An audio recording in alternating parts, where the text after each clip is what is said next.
Shalom saudaraku yang dikasihi Tuhan Yesus Kristus. Air mata seringkali identik dengan kesedihan dan penderitaan. Namun di tangan Tuhan, air mata dapat menjadi awal dari sebuah perubahan besar.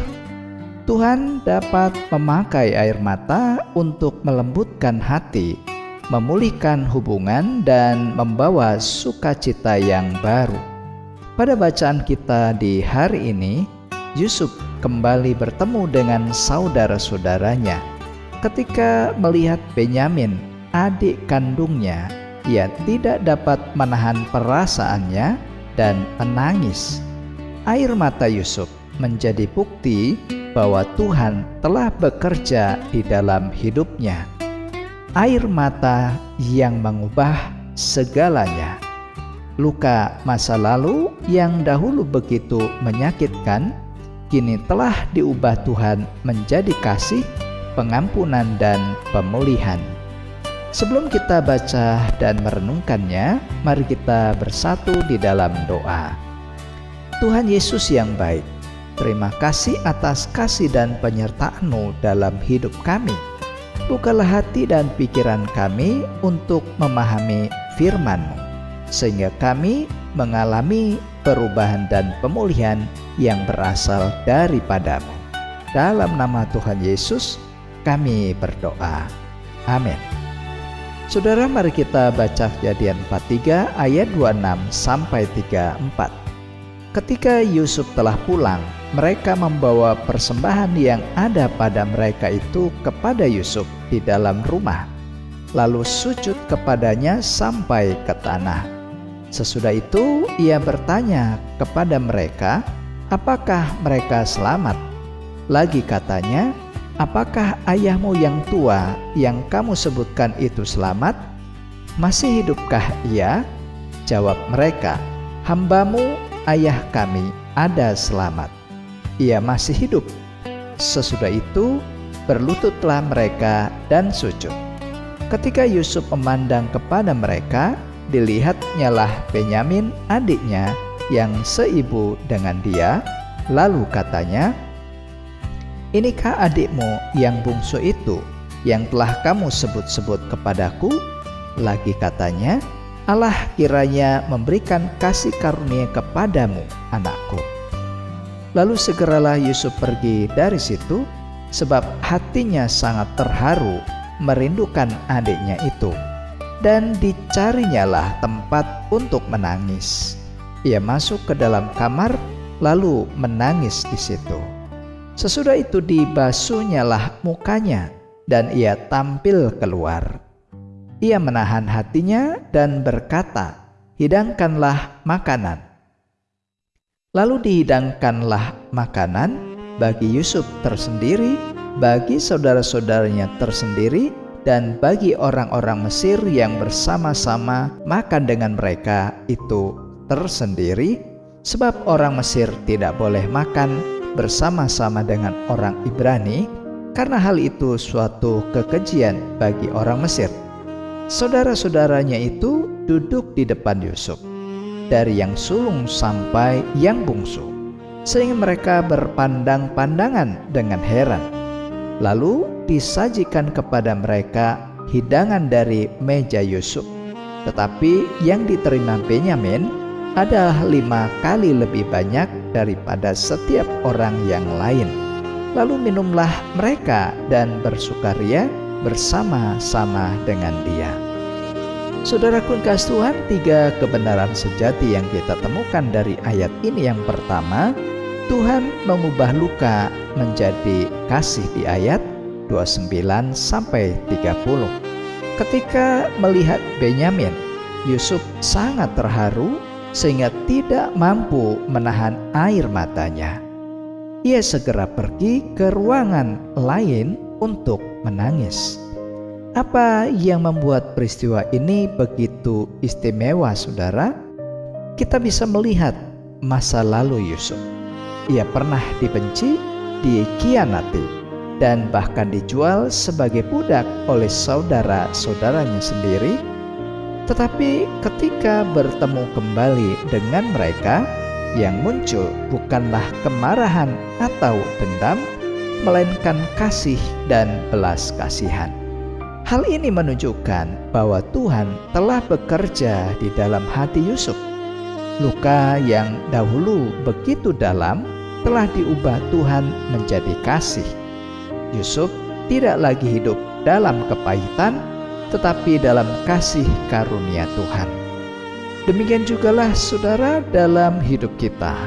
Tuhan sanggup menyembuhkan luka hati yang paling dalam dan menggantinya dengan kasih yang memulihkan dan damai sejahtera.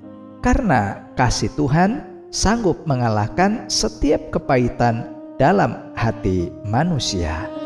Maleakhi 4 ayat 2a berkata, "Tetapi kepada kamu yang takut akan namaku, akan terbit surya kebenaran dengan kesembuhan pada sayapnya."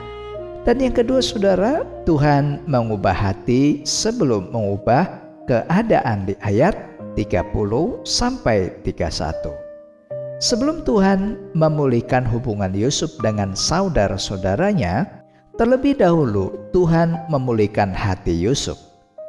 Air mata yang keluar menunjukkan bahwa Tuhan telah melakukan pekerjaan besar di dalam dirinya.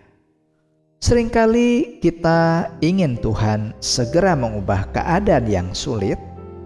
Kita berharap masalah selesai, hubungan dipulihkan, atau pergumulan berakhir. Tetapi Tuhan seringkali memulai pekerjaannya saudara dengan mengubah hati kita terlebih dahulu.